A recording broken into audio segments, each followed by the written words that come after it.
And we're back, baby.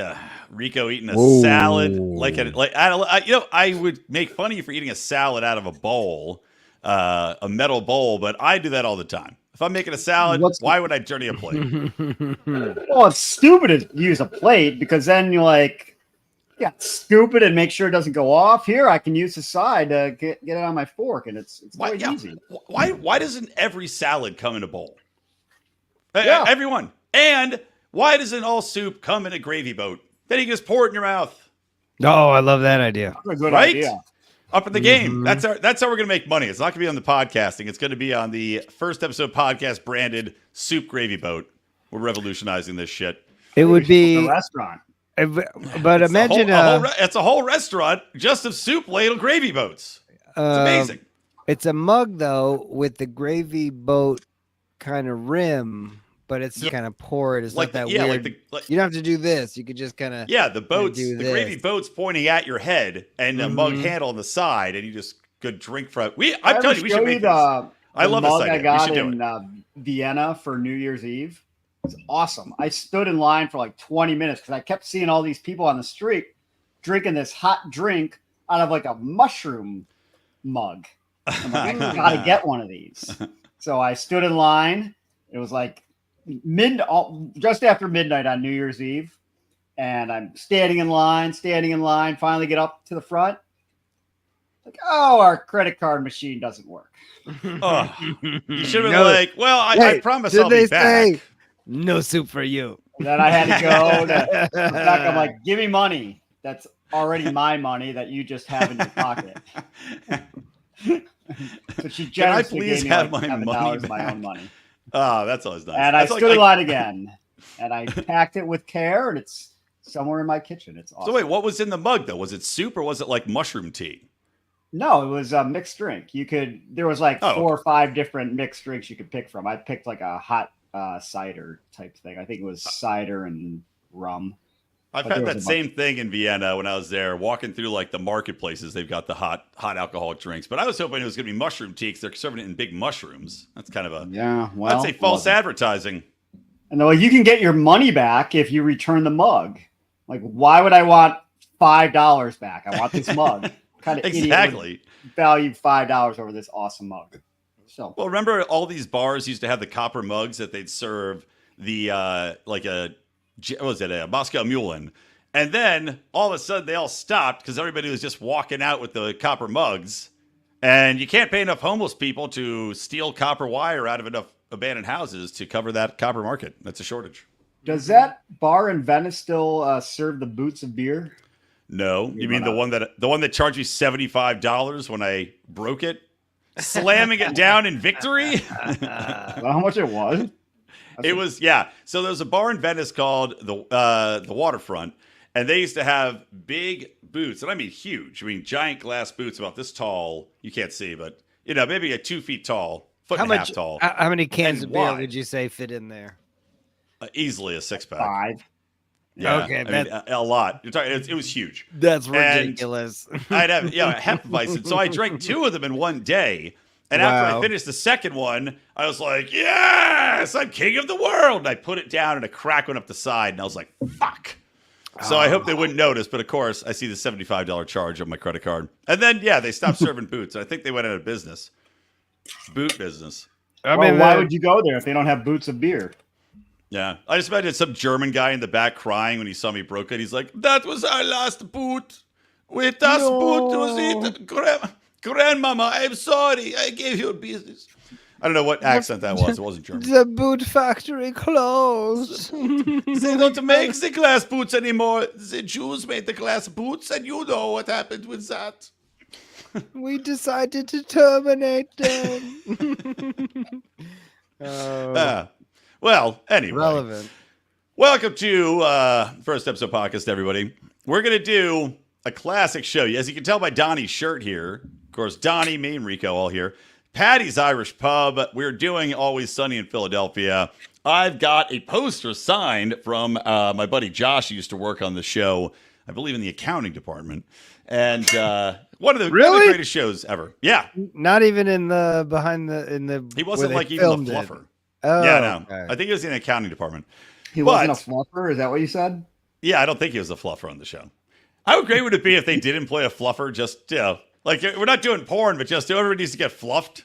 You just go over and some chick just starts giving you a handy a little bit to just get you excited. The whole production is fluffers. They're giving them coffee. They get food. It's all just like a little pamper session. So you just have like a they're glory fluffed hole. enough. No, they are fluffed enough. I mean, they get enough God. glory hole action. Would you ever consider using a glory hole? Let's say there were conditions around it. Let's say it was a scenario. Rules for the glory hole. I wouldn't. The threat of a bite or a herpes is too great for me to ever put my dick in any hole. But let's say there's a sign. Although that threat involves some exists trust. Without the wall, though, is the biting and the herpes. The biting and the herpes is always just around the corner, nowhere where you go. But you're just a comment away from the first one. Let's say you go into the bathroom and there's a sign that says, on the other side of this glory hole, we promise you is a non-biting, 30s woman or man, whatever you're into, and disease-free, or, we'll cover all your medical bills and you can sue us. Are you thinking about it? I would instantly think there's going to be biting and medical bills just based on the fact that, sign. Yeah. So, and then no, I'm not going in there. There's no way. Any glory hole with like a sign, it's a trap. Rico, what about you? No, I'd want to see who's doing it. Like I don't want some fuggo, even if it's through a hole. You want like that's the whole point, though. That's the whole point. No, I want to see who it is. You don't have to see who it is. A plexiglass wall with a hole in it is Rico's dream. Maybe. At our new restaurant, I like that. We only have plexiglass. It's like the soup boat, the soup button, and plexi glory hole. It's a COVID hole. You can get your refill through like a hole at your shoulder level. You just hope it's soup. You're the clam chowder. You just hope it's clam chowder being poured into your gravy boat mug. Yep. I just imagine Rico using a glory hole, and he puts his dick through, and he's like, "Hold on!" You just hear a drill, and he's like, 2 little eye holes so he can look. Yeah, he's got equipment. He's got a screwdriver and a hammer to poke the holes. Actually, of course. And then, oddly enough, he drilled through a portrait on the other side of the bathroom, and it drilled right through the eyes. So as of the glory hole employee of the month, the portrait of the glory hole, so he could look through. I mean, how great would that be? I All love our it. favorite Scooby-Doo cartoons. I just thought of another great idea. We need to sell glory hole employee of the month things you can put in bathrooms. It would be hilarious. You can buy one for your buddy, stick it to the wall, like those Blick stick-ons. Hold on. How great would that be? You just carry them around. You just Are they going to get that right on the wall? They'll get that free when they buy the soup cup. It comes in the. We're doing a. I'm writing it down. I'm doing both of these things. I'm doing the soup. I'm doing the gravy boat mug, and I'm doing the glory hole employee of the month. Okay, we gotta wait for Brian to write down these. No. You talk amongst yourselves. Definitely going to bring that gift Gems to of your next capitalism. white elephant party. Oh, hell yeah. Highly stolen item. Oh, you know it, man. Gravy boat mug and glory hole employee of the month. All right, so should we get into talking? Winner, chicken dinner. My kid was home sick again, as we talked about. The cyclone of virulence that goes around my house. But this time we kept her home. I think she's fine. But I didn't get to finish The Gentleman. So maybe we should start with The Gentleman, and then we'll finish up with Always Sunny, one of the greatest shows that's ever been. And wait, how far into The Gentleman did you see? I got up to the point where he meets with the black dude and sells his wine collection. So I know the basic. Yeah, I know. I missed like the last 15 minutes. I couldn't get it done. I kept trying to do it. Yeah. I just kept getting interrupted. It's quite a substantial ending that you missed out on. Well, I'm sure we're just gonna have to fill you in on it. Yeah, well, fill me in. I'll give the basic plot. Is that you start show? Start to where you start as much as you saw. I'll go up as far as I can. So Guy Ritchie made it. So it's got a bunch of Guy Ritchie gang stars who have been in his other robbery movies. It's got like Bullet Tooth Tony, aka from Snatch. It's got the handsome lead actor. I can't remember what else he's been in, but he's been in numerous Guy Ritchie films, but very recognizable actor. It had another old Brit Scouser in it that I recognize. Oh, it had oh God, like that groundskeeper guy is pretty recognizable. Well, the groundskeeper was Bullet-Tooth Tony. Yeah. Yeah. Okay, my bad. But yeah, it's got all the gangsters from his other movies, and it starts off with a guy. He's on, working for the UN. He comes home because Dad's dying, and he is going to become, they think, the second Duke in line because he's got an older brother. So he comes home. They've got this giant manor with 30 acres of land, and they're rich beyond your wildest dreams. So the start of it, I'm like, the first 5 minutes or so were so boring. Super. I'm like, this show sucks. Yeah. I don't want. And then I looked, and I'm like, it's an hour and 5 minutes. Oh, I'm like, this is going to be rough. But then, an hour and 5 minute show. What's wrong? Yeah, what is this? It's kind of dumb. Let's 105. Clean it up, Netflix. 48 minutes like a normal hour show. And so they get to the will reading, and that's where it got good. Yes, yeah, exactly. So he goes home. He's got a older brother who's supposed to inherit this, right? And he's such a fuck up, though, that the dad skips him over and makes the younger brother the Duke, right? The new, I think he's a Duke. So the older brother loses his mind. It's pretty hilarious, and he is my spirit animal because he just goes ape shit. He's calling. He's like. Take it up with God and then take it up your ass because I'm the firstborn. This is my right. Fuck you, fuck you, fuck you. It's like amazing. He's slamming tables. He's screaming. He's stabbing himself in the heart, pretendingly.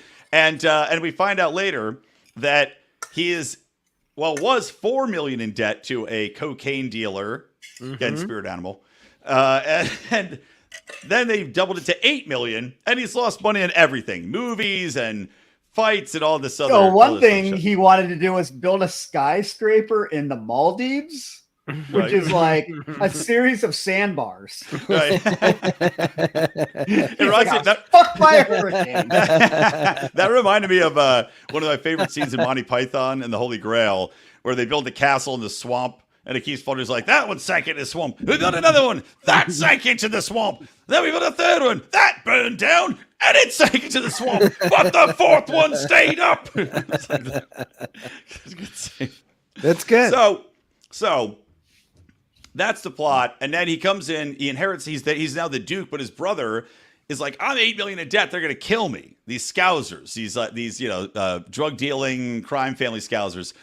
So the good brother, is like, all right, well, I'll try to make ends meet. He finds out they've got a weed growing operation on the grounds, which the Duke was aware of, which reminds me I need to have more underground weed bunkers because clearly that's where the money's at. But before that happened, though, he gets briefed, right, as he gets all his dad's finances and properties. He gets briefed by the accountant, tells me he's broke. He's got nothing. Right. Everything's broke. And that's what he somehow stumbles upon, the weed dealers that are working on his property. Like found a bunch of money in the safe, like probably a few $100,000. Or I think it said something like $1 million, $1.2 million or 2 million pounds, something like that. Yeah, I found a bunch of cash. Right. So so when he's wandering around, someone took him there, right? So the girl who's running the weed empire, did she go up and say like, "Oh, we have to do some talking"? Yeah, because the old Duke was down with it, and I guess he gets paid out a portion that was kind of keeping the expenses, keeping the household running. She was very helpful, don't you think? For a person, it's kind of like a narrator for a woman. For a woman, I've never met a woman that was helpful. That alone threw me off. It was not realistic. Was super helpful. Every problem he had, he's like, we can figure this out. Oh, your brother owes $8 million to a drug dealer. Yeah, we'll figure this out. You got ripped off on your bet. We'll figure this out. Yeah, let's sit on the spot. It was great. She'd keep the story going when it reached a dead end. She'd be like, "We'll just fix this." And she went negotiated with the mob guys. Yeah, the mob guys she negotiated with. That's nicer. Character. Yeah. So she's negotiating. They think they'd get the money together. A guy wants to buy this country estate who's ultra rich, flies him out, and then he negotiates. Gustavo. And so he ends up selling him a wine collection, and he thinks he makes the money back to get his brother out of trouble.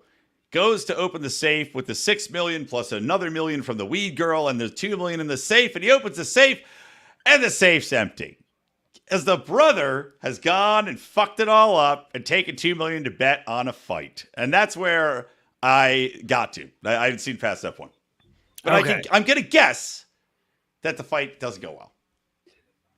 Oh, it doesn't go well, if that's what you said. Yes. Yeah, doesn't go well. So the brother, the good brother, finds out what happened, and he calls him, and the guy's like, hey, it's a sure thing. It's a sure thing. And you're like, oh, how many times do you need to fuck up? Yeah. But that's his charm. So then him and his the lady, marijuana kingpin. Marijuana Mary. Like they go, and she's like, I'll figure it out. Don't worry about it. Don't worry about it. Have a drink. Watch. You know what? Now I'm getting annoyed. Now that you say, now I'm pissed off that she's so damn helpful. At what point? Well, not only is she so damn helpful, weed smokers are so lazy. Come on now. She gets him into like, it's like an underground fight where only rich people are there. It's all underground betting.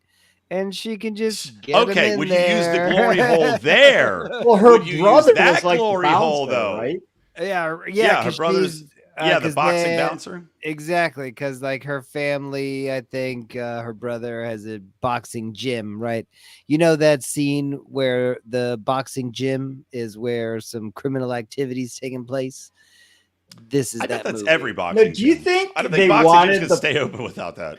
I mean, that's where you need muscle when you're doing crime, and then the boxers they got muscle, man. They'll beat up some dudes in your way. I was hoping her brother would talk like Brad Pitt did in Snatch. But it was such an iconic performance. That was amazing. I'm not gonna lie, Brad Pitt's body in that movie made me question if I was gay or not. I was like, it's cultural appropriation. I tried it. Now. I gave it a couple wanks, and I was like, nah. Whites can't play other whites. Can't do it.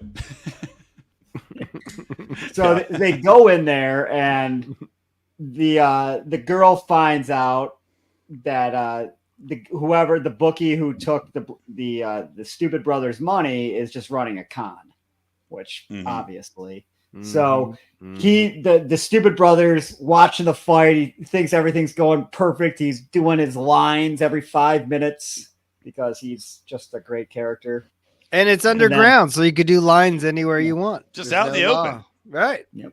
Line law. And then the boxer he bet on takes the dive, and he thinks he's out his $3 million. Yep. Well, I saw basically up to that. By the way, just speaking of lines and lines, real quick, there was a Andy Samberg tennis movie, and I can't remember the name of it. It was pretty funny where he was like Andre Agassi asking, he got addicted to cocaine, and he's played his matches, and in the middle of the match, he like flipped open his tennis racket. He's doing bumps out of the bottom of it, and he had put cocaine on the white lines of the grass, so he'd go to swing and fall down, and then snort a line off of the tennis grass. I love that, man. I think I watched that. He's hilarious. Yeah. All right, so I watched the one. Did you see the one where he's doing a like a Tour de France kind of no, like a documentary version? That one's pretty good too. I think he did two of them, like a tennis one and a biking one, like two really weird. No, I gotta watch that. The biking one's good. So back to the show. Okay, so then what happens after that? Because that's where I missed out. I didn't see after that. Oh, I should say this. There was a funny condition of paying back the gangsters, and that his that's at the end. So we'll get to that in a minute. Okay, yeah. So okay.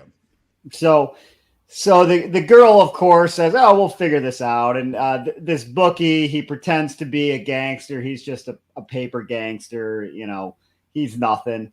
So she has some of her muscle basically beat the shit out of him. They go to like his townhouse. They beat the piss out of him. They take the money and they drag him out. And they ask the good brother, like, "Do you want an apology?" And he's like, "Sure." So the guy's like sprawled on the steps, bleeding everywhere, and starts crying an apology. So they get the money back. Yeah, he was really cocky before that. He was. Yeah, I wasn't so cocky. No, not so much. Well, that's nice. So Yeah.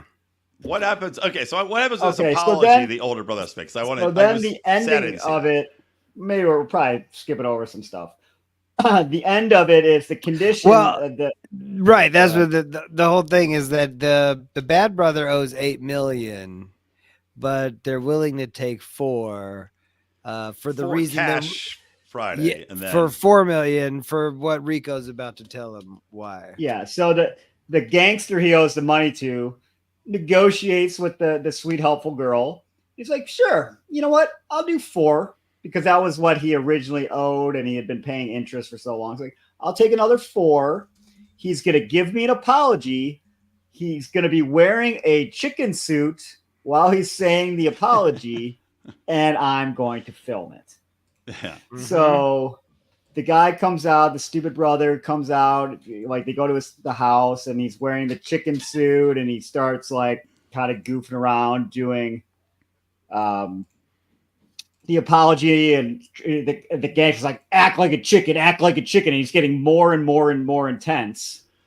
Yeah. So And there's meanwhile, there's the brother. If you're watching, here's the lead and the chick, the weed chick, and the Yeah. brother in the chicken suit on the. If you're watching. Yeah. So Yeah.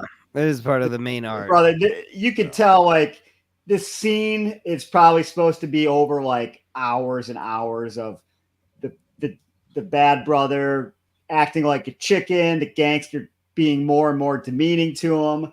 The bad brother has to take a break every 5 minutes to go do some lines in the bathroom. Is this like over phone? Is this like commanding like a video? No, He didn't even get to filming it because he's like, you need to prove to me you're a chicken first. He's like, be a chicken. You're not a chicken. Be a chicken. Become a chicken. And he keeps. How much fun is it to watch somebody acting like a chicken for that long? Oh well, it was pretty intense. Yeah, the guy's fun. It was to be. Yeah. Well, he's like, you need He to hates be the guy. You need to become a chicken because Method a chicken acting. is. He made it make sense. Actually, the gangster. He's like, a chicken is the Please bottom tell of me the he makes food him chain. take a dump and Yeah, he's like paint the it like an egg. Bottom of He the always food goes. He You're goes. the lowest piece. Peck the yeah. grain. There's grain right there. Yeah. Peck the grain. Peck the grain. He wants him to peck. He goes, peck it. That's grain. It's very funny. It's very Yeah. So then he goes in and he like the last time he goes in and he's doing a bunch of lines, and I think, well, he's about to obviously have a heart attack. That's what it looks like. But he doesn't have a heart attack. He comes out and he's gonna do the chicken thing again, and I'll let Don tell you how that one goes. All right, so he comes back after he goes to the bathroom, and then he tells him, all right, I'm a chicken, pluck, pluck, pluck. And then he pulls out a shotgun and then he shoots the guy in the face and kills the other gangster. That's a cocaine move right there. I'll tell you what. Yeah. I'll tell you what. That's cocaine thinking. So that's Yeah. great. So now now it's just going to be open war. Right. Well, because the now thing he's killed is- the opposing gangster. He owes him money. And at the same time, I think Rico is going to say what's going on. So the gangster wasn't alone in the castle.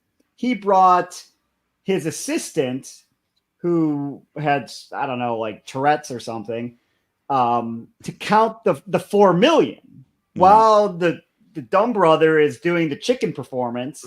This guy is making sure that the 4 million is actually 4 million. So he's wearing like headphones and just like uber focused on counting the money. He has no idea what's going on. Meanwhile, his boss just got shot in the face and is dead. He's like an autistic guy with the headphones, and he's just in the corner counting money with the little counting spinner thing. And so he's so focused on the money, he can't hear what's happening behind him. So the guy, his boss, gets shot, and he's still sitting there counting the cash. I'm guessing you So see it doesn't I'm fold guessing into there's a shot of the boss getting blown back through a window behind him as he counts the money. That's what I'm going to guess. No? Well, that would be better. You'll see both individual shots. Like Yeah, so you see something bad happened to this poor autist. Well, nothing happens to guy- him. He's just counting money as the guy in the back. Oh, okay. I figured they go up and kill him. And they'd No, have to so turn this in is the their great yellow part. ribbons. Well, no, So they this didn't guy want is to. They were surprised that the bad brother even killed the Yeah. the guy who was trying to film him as a chicken Because the good brother was pushing him to do it. He's like, dude, yeah, you're getting off easy. All you have to do is this do is this. We have the peaceful. money. We got $4 million for you, and you just have to do this apology, and your slate is wiped clean. Exactly. But he obviously does the Scarface thing. Yep. So they're all like, what the fuck happened? And then they realize, oh shit, there's another guy right here. So then they showed this guy's the autistic kid's perspective. He's like, they just finished his counting the money. He's like, all right, good. He takes off his headphones, turns around, sees his boss head blown off, and he's like, he was an asshole. He deserved that. And they're like, huh? And then he runs. So it's like awesome. A Scooby-Doo again chase scene where he's going this way, they're going that way, all through the estate to the mansion. Oh, that's hilarious. Oh, I can't wait. All right, awesome. It's a good show. I gotta say, I like it. I plan to watch I'm gonna more watch of it. I'm gonna watch. All right. I started to watch the second episode too. So Me too. A's all around. Yeah, I've seen more than just the first episode at this point. I liked it a lot. Maybe that's what Guy Ritchie's better for, because the last few Guy Ritchie movies haven't been great. Since Snatch, he hasn't made a real good one. So maybe he should turn to I don't think I've TV. watched one since Snatch, so I don't know. I've tried. They weren't great. He's supposed to he had a great movie called Rock and Rolla, and at the end of it, and this movie was made 25 years ago now, I swear to God. It's been forever. And at the end of it, it goes, you'll see Johnny whatever in Rock and Rolla 2. No, and then they just never made it. It's like, what the fuck? Maybe they're like, no one watched the first one. What are we gonna do? It's great. Yeah. It's a great movie. It's really good. It's like, dude, how about just don't put that in there? No. I think that's part of a great movie is that you think there's going to be a second one, but there isn't one. I mean, then again, that's the premise of this podcast. We tell people we're going to keep watching shows, but at any point we could just be like, yeah, fuck it. Watch them yourselves. you can watch TV on your own. Yeah. All right, so let's turn to Always Sunny in Philadelphia, the greatest. I think one of the greatest shows in television history, by far. Agree. Hold on, I'm doing some stuff, monkey. Oh, I can't eat it right now, sweetie. But thank you. I'll eat a little later when I'm done. Okay. Floor. I did turn on a Dole Whip right there. What the hell's a Dole Whip? A Dole Whip. You go to Disney World and you get a Dole Whip. It's like a pineapple and cream whipped up with some sugar. It's good. Oh, it's like a frozen treat. Yeah, it's a little frozen treat. Oh, delicious. Okay. Now my wife's in here feeding my dog. My dog leftover carrots. This is what podcasting's all about, people. Being interrupted by your wife feeding your horrible dog who ripped your ball sack open carrots. Which, by the way, we don't get too political on this show necessarily, but Christy Nome, I know Rico probably sides with her 100% because he hates his dog. I didn't read Christy the story. Nome. Well, she wrote a book. She shot her dog. It was like a young dog, like a puppy. Yeah. And she was trying to teach it to hunt. And it was like not listening and wasn't really training well. So she just took it out in the gravel pit and shot it. And meanwhile, I've got this piece of shit right here who has literally ripped my nutsack open. Mm-hmm. He's still alive. He still lives in the house with us. Did she kill the dog because he wasn't listening to her? That was the gist of the story. Yeah. And it's like, how about you give it away? Why would you kill it? Tell that story as a politician. Who are you going to endear yourself to? I don't know. And she's proudly, like, why would you include it? Yeah, why would you include that? It's a very dumb. Like dog lobby isn't quite as powerful as. Like, we've done a lot of polling. People really like seeing dogs get shot. John Wick was a very popular movie. She's like, did you see that? Yeah, they shot the dog in the beginning. She's like, I saw the first few minutes of John Wick where they killed the dog. I had to cut out. I had diarrhea after that. Couldn't see the rest of the movie, but people love those films. So it must be right. The dog killing is what they're in for. I figured it was like an old Yeller scene. You know, she's like living in the middle of nowhere. She had an old dog and she put it out of its misery. No, she thinks that's John kind of Wick fucked up, but whatever. You do things in the country, I guess. But I didn't know she just killed it. She's like, you're being a pain in my ass. That's literally what it was. Yeah, she's like, you didn't get none of the ducks. Chances. No, she's not being vice president now. She thinks the John Wick movie is just him shooting dogs. Yeah, that's the joke. I made that joke 5 minutes ago, John. Where you been? I don't know. Excellent. This is why we love to have you. All right, so let's turn to Always Sunny. As I said, one of the greatest shows ever. Mostly because it completely bucks the horse shit of Hollywood with the formulas. Like, it's so aggravating. You know me, I'll write my screenplays, try to get them out there, try to get representation, and you get notes back from people that's like, well, you need to have your, a happy ending. They need to learn a lesson. And I'm like, I don't want them to learn a lesson. They're assholes. Like, that's what Always Sunny did such a great job in that there's not a lesson learned in most of these shows. Like, once in a while, there's an episode where somebody learns something, but for the most part, it's just people that are terrible saying things that we all want to say at all point in time and just don't have the balls to do it. Like, when they find out, there's one episode, not in this one, but later on, they go up, oh, good, my dog just vomited. That's the lesson. All over the bed, and now I hope he eats it instead of attacking me. Is it a Dole Whip? Oh, God, it looks like it. Do you want to see it? Nope. It's Pinky. There you go. Live dog vomit eating super cam. Now watch. Now we get unbelievably high viewership. People are like, did you see that dog vomit? Dog's eating his somebody Dog vomit every episode. Somebody watching just came and they're like, finally. Been waiting all episode. That's how I describe this show. People go, hey, what's that show you're on? I'm like, oh, it's dog vomit. Dog vomit. Have you ever seen a dog eat its own vomit? That's basically us. We imbibe, we throw it back up for you people, and then we eat it as we discuss.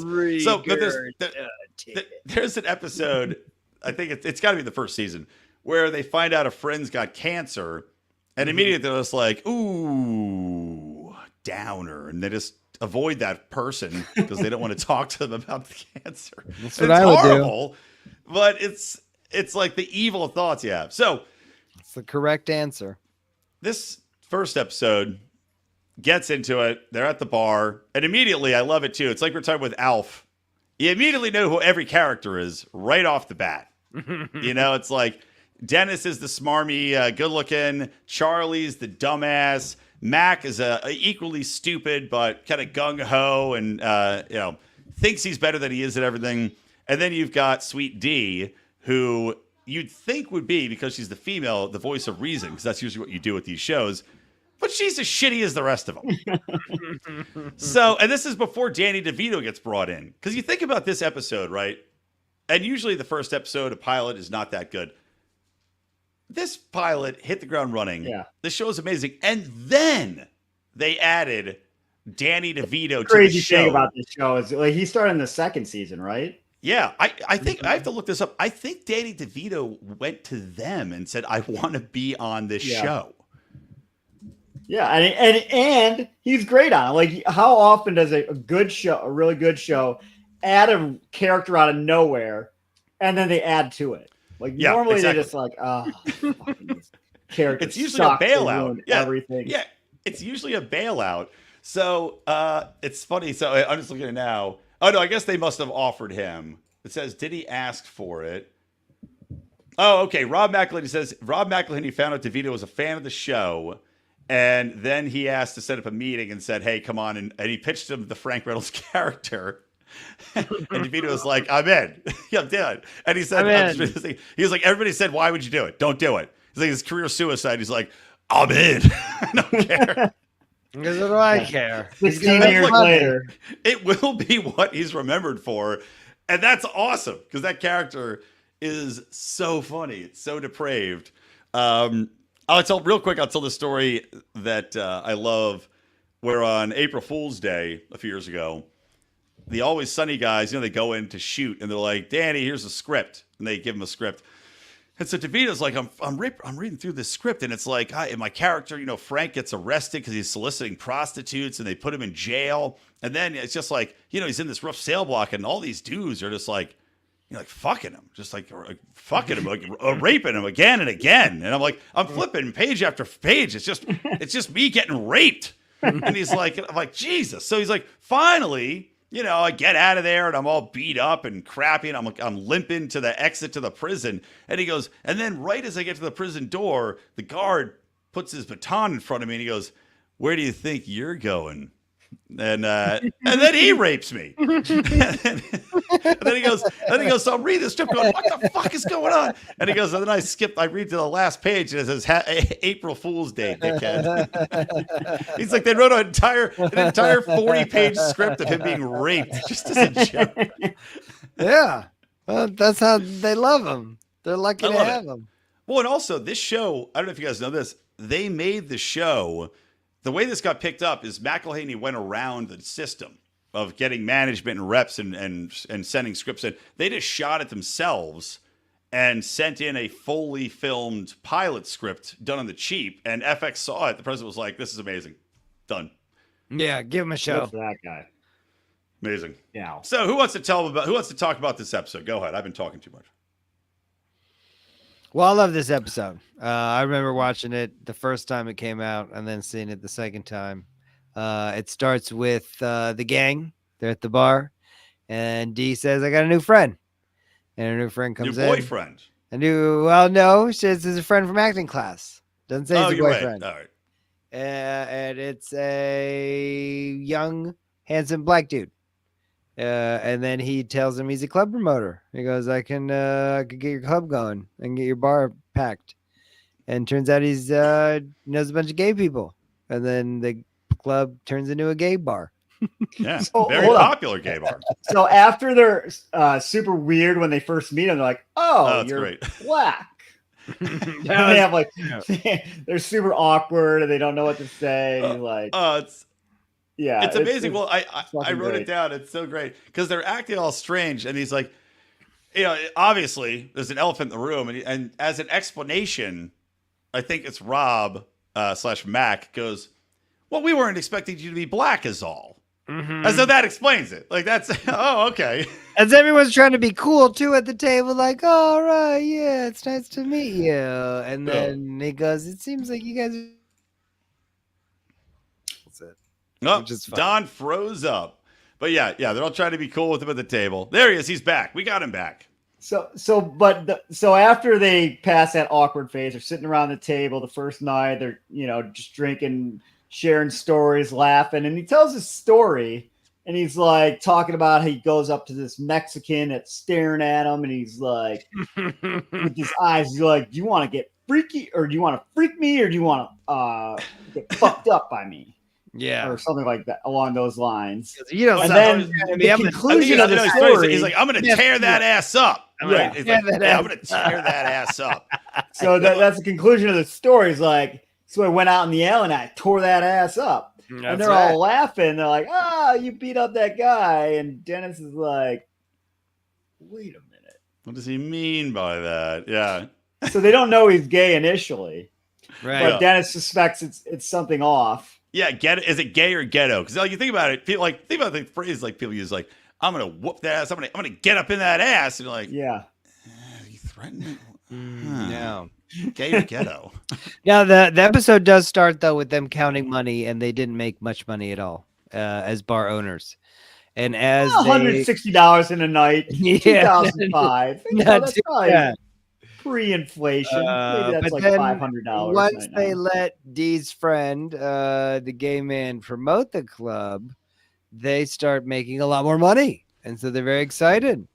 Yep. And at some point, though, Mac, the character who we all know who is gay, he doesn't want that. Yeah, he's against that's hilarious that he just becomes like they joke about it for like what 3 or 4 seasons at least. Like, you're so gay, and he's like, that he's closet gay, and he comes out as gay. Right. It's a brilliant art. Then he's like, there was an episode where he's banging like a tranny, right? And a super hot tranny, by the way. I mean, she's not really trans in real life, but on the show she is. Look like Carmen Electra. But they just say she's trans. First episode, he goes, "We opened this bar, or we bought this bar so we could bang chicks." Yeah, and that's so he's already gay. Overly, exactly. He's protesting too much. And then there's also a great scene where they get the Dennis. Well, like they at one point they have a Dennis Reynolds sex doll that gets made, and you think that like only Mac would fuck it because he's closet homosexual, and then it turns out at the end of the episode, everybody admits that they all fucked the doll. Frank fucked the doll. Charlie fucked the doll. Mac fucked the doll. Yeah. They're like, we all fucked it. We all took turns. By the way, I we- think they dropped a hard N-word in. It was a soft. I don't know. No, I'm telling you, they dropped a hard R. And they're like, Mac, they said hanging. Yeah. I guarantee that was bleeped in the FX version. Or Charlie, yeah. It's probably bleeped in the FX version, but on Hulu, I don't think it's bleeped. So, yeah. So the gay bar is unbelievably popular. But Dee finds out that this guy that she didn't realize was gay, when she tries to hit on him and make out with him, is gay. So now she's furious. She doesn't want to, because he's rejecting her. She doesn't want this bar to be gay anymore because she wants this guy out of her life. Mm-hmm. So she makes a deal with Mac to go to Dennis, who's having a wonderful time. And Dennis, by the way, again, great example of. Oh, I'm skipping over some stuff with Charlie the black chick. Actually, should we go back?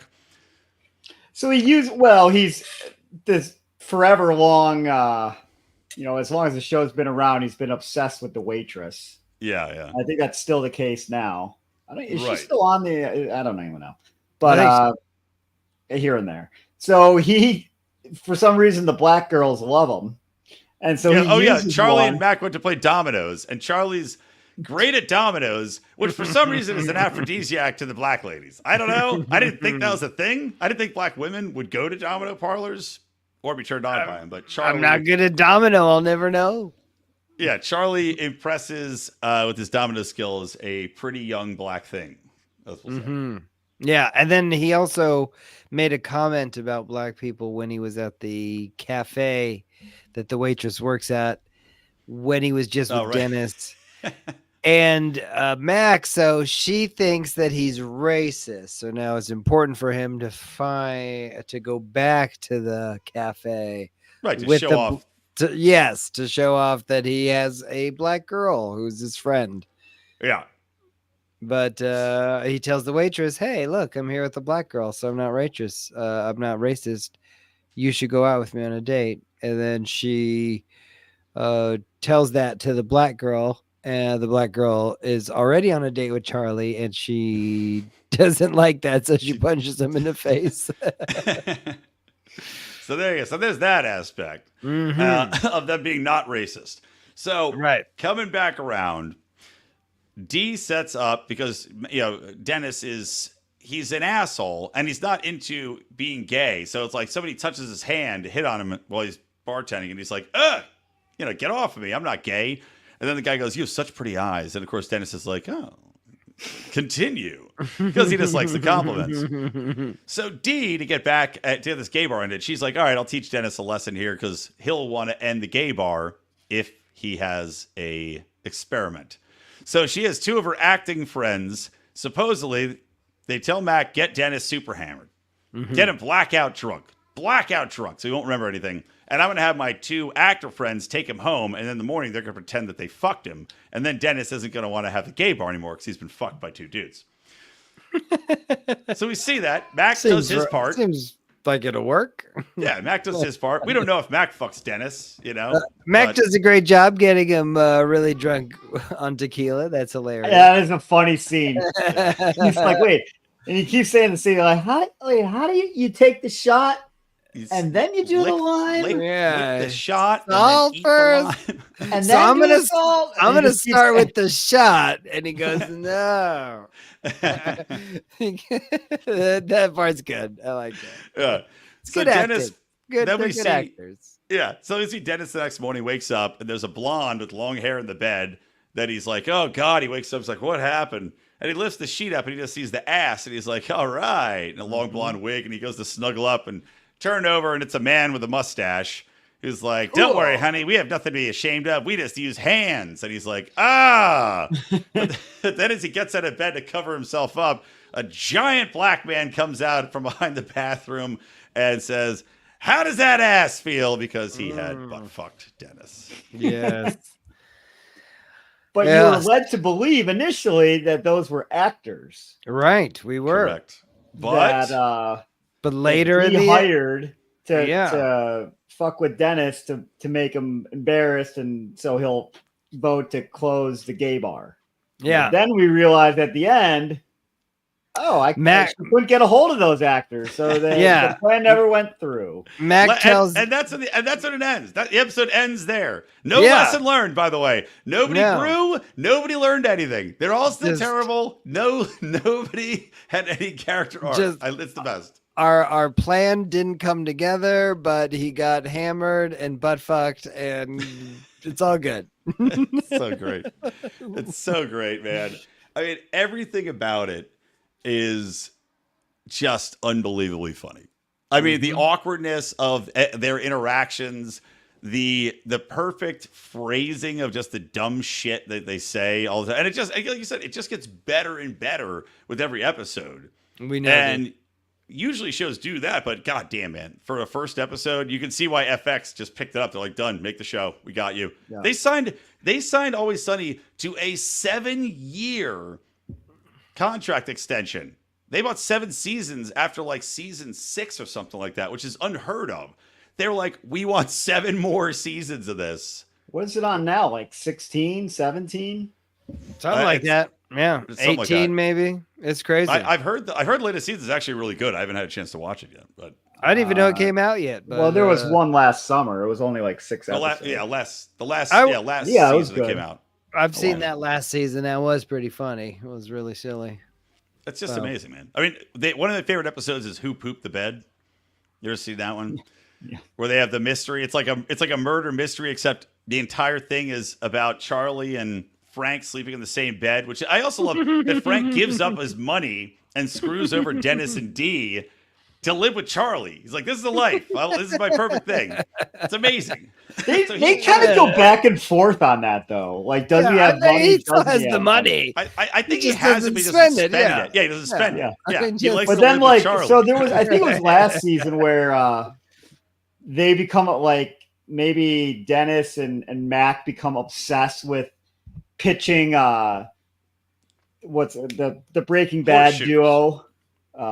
Bryan Cranston and that's a good one. I've seen that one too. Yeah, so they're like in town promoting something, and they're like, we need them to promote one of our things. So they go and meet them, and they're somehow fighting they with get each them on other. Frank's private plane. I think they con him into the plane. So Frank's definitely Frank has money on Sitcoms. Oh yeah. He just chooses not to use it then. Yeah, but he doesn't give it to Dee and Dennis. And like the Who Pooped the Bed episode's hilarious. Again, ends with, I won't say how it ends if you haven't seen it. Go watch it. But ends with no lesson learned, just a good punchline. Good. One of the most ridiculous things I've seen for any character in any show is when Mac just, for no reason, he puts on like 150 pounds. Oh yeah, in real life. It was like, and they don't explain it. You're just like watching it, and you're like, "What the fuck is going on here?" He's huge, and didn't he spend the whole? It wasn't like a fat suit. He was literally just fat. The whole season. The whole season. And he was morbidly obese, and they eating tacos. He had a bag of tacos he just carried around, covered in fat. That dude, I will say, he's a really nice guy. Really nice guy. Met him a couple times, and a funny side story is Artemis, who's on the show. She comes in later on. She's like this crazy chick character. I once went to the Always Sunny in Philadelphia live show of they do a song called Dayman, one of the best episodes. And they did a live performance. They were touring around. And my buddy, Brian, had grown up with these guys. He's like, hey, you want to go meet up with these guys at a bar after? I'm like, fuck yeah, man, let's go. Awesome. So I go to the bar. Sadly, Dennis doesn't show up. Mac doesn't show up. Charlie doesn't show up. But Artemis shows up. And I'll tell you what, I was hammered, and she was not a fan of anything I did or said. Literally, it was everything I said, just shaking her head in just disappointment. I was just like, wow, this is really going bad. Tough crowd, tough audience. She's like, I get enough of this at work. Yeah, I was like a real life character. I'm always sunny. She's like, fuck, man. You're right. They had to write this guy. And then another side story about the Always Sunny crew, because they must have all lived in Venice. So I met Rob at Venice at Gold's Gym one time. You know, talked to him for a little bit. But in a funnier story, they have this little area where people go up to do like sit-ups and shit. And I'm up there with my girlfriend at the time, and she's holding my feet down, and I'm doing sit-ups. And when I'm sitting up, I'm looking over, and I meet eyes with this guy. And I'm like, huh. Then I go back down. And I sit back up, and we lock eyes again. I'm like, huh. And go back down. And we're just literally sitting up, looking at each other. And I'm staring at him because I'm like, I know this guy. I'm like, who is this guy? Why do I know this guy? And then I sit up again, and he sits up again. And I was like, oh, it's Dennis from Always Sunny. And I'm just creepily locking eyes with him every sit-up that we come up at the same time.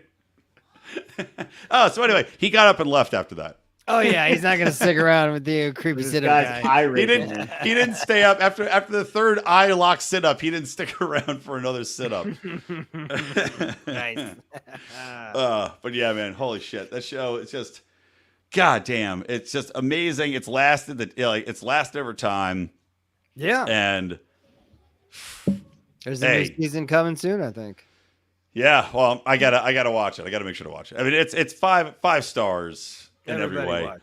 It's a good Yeah, one. the thing is, they haven't really. There's been spin-offs of that show. Like Dennis had one that he did when he was a teacher, I think. And then I heard the Mick with Sweet Dew is actually really funny, but I think it was only on for one season. Just nobody watched it. But I heard it was hilarious. I've seen it. It's pretty good, but it's not really like advertised as a spin-off. It's just her being Well, no, I just same- mean it's like her doing her I own saw show. the- yeah, her I pretty saw much the same first episode character. of where Dennis was a teacher. I forget what it was called. I think I saw it on a plane. I'm like, oh, this show is funny, and then I could never find it. I'm like, I don't remember what it was called, and it's killed it. not on anything. So like, No, all right. I think it I was didn't even know that one and done. existed. I hope that it should have just called the Dennis System. I'd watch a show all about another fan. If you guys are watching this and haven't watched Always Sunny, the episode where Dennis introduces the Dennis System, which is his way That's of an taking care all-timer. of That's women, good. dating them, disconnecting from them, bringing them back in, and then just completely destroying them. It's horrible. He's such a horrible person. They're all Well, such horrible. but- That's the beauty of the show. Every character is a piece of shit. And Like, you don't get would that. not get to make this show unless you made the pilot like Rob McElhenney did. No one would pick it up. Right. Like these characters are unlikable. Like you have to see it to get it and be like, yes, you don't get that this from is the amazing. the pilot episode. The first episode doesn't showcase the trashiness that each person displays perfectly, especially Dennis with his just creepy dating style. And we forgot Mac at the end too of the first pilot. It starts off with him being awkward and somewhat racist because the guy's like, my sisters and brothers. He's like, do you mean your actual sister or your brother? Like, are you? And he's like, no. He's like, oh, excited because you guys, the brothers and sisters. And it's a very awkward scene. And then at the end, the black chick that punched Charlie in the face was his younger sister, this gay black bartender sister. And Mac goes, so when you say she's your sister, do you mean? That was a good callback joke. They did a It good was job. perfect. And he also called him you people. He's like, it's just so good. That was good. It is a delightful show. We recommend it. Yes, The highly first recommend it. episode recommends watching all the episodes. I think this is the first time we've had two A shows. Recommend. I'd say Right? so. Yeah, for sure. Well, we Nice. knew that we would. I mean, Always Sunny's an easy one. yeah. That is easy. It's just too good not to talk about, though. And you can't go wrong watching the Gentleman Show. It's probably 10 episodes. It'll keep But you I'll say this, entertained. though. Always Sunny, amazing pilot. We need to do the Seinfeld pilot because I guarantee we're going to be like, this is shit. Like, how did this get made? Because Let's do it next. Who wants to do it next? All right. Yeah, we can do Seinfeld next. What's the new show, though? Are we doing Beef? Are we doing Bad Reindeer? What is Bad Reindeer about? Yeah, we could do Seinfeld and Reindeer. A Jew and a Christmas and a Jew. There you go. Right We'll for the bring 'em holidays of May. So you can have all your anti-Semitic jokes, and I think I've already run through most of them. And we oh, made you so can many. write plenty more. Oh, Baby that's Reindeer. That's true. But the problem with anti-Semitic jokes is you have to write them backwards because that's the way the Jews write. Yeah. It makes it really confusing. Rico's not even listening. That was a good joke. I am. I'm looking at the pilot and the description. Well, you should have laughed in Jewish. Oh! Yeah. Oh! From right to left.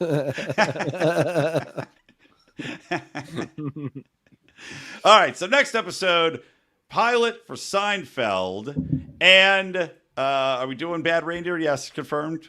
And yeah, fancy All right. reindeer. Baby Yeah. reindeer.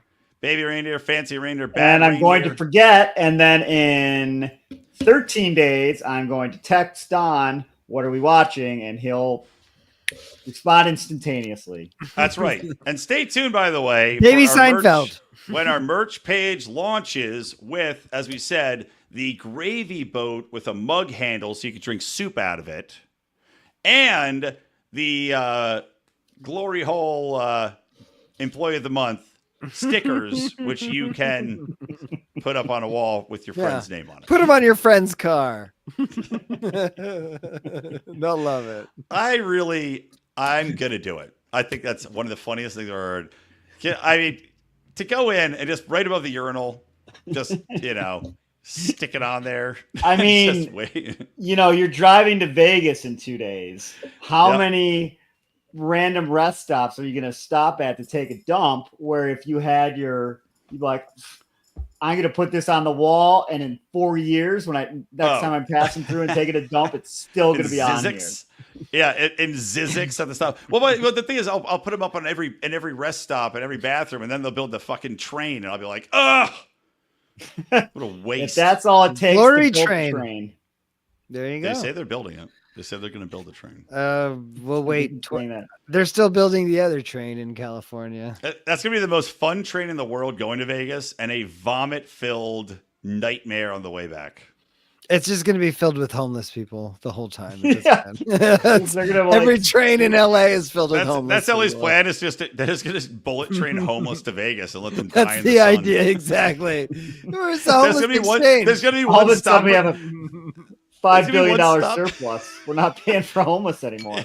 Hey, look at that. Well, we are in a deficit. It's going to be funny about this one stop. The train stops, and everybody's confused because we're going to the casino. It's just like a sun-baked desert. And we're like, oh, why is this here? And then all of a sudden you see a bunch of homeless people get whonked out the door. It's just a train to the Grand Canyon, and it falls off the cliff. That's We're what like, they- we figured out that spending money just to buy a bullet train car, fill it with, send them off the end.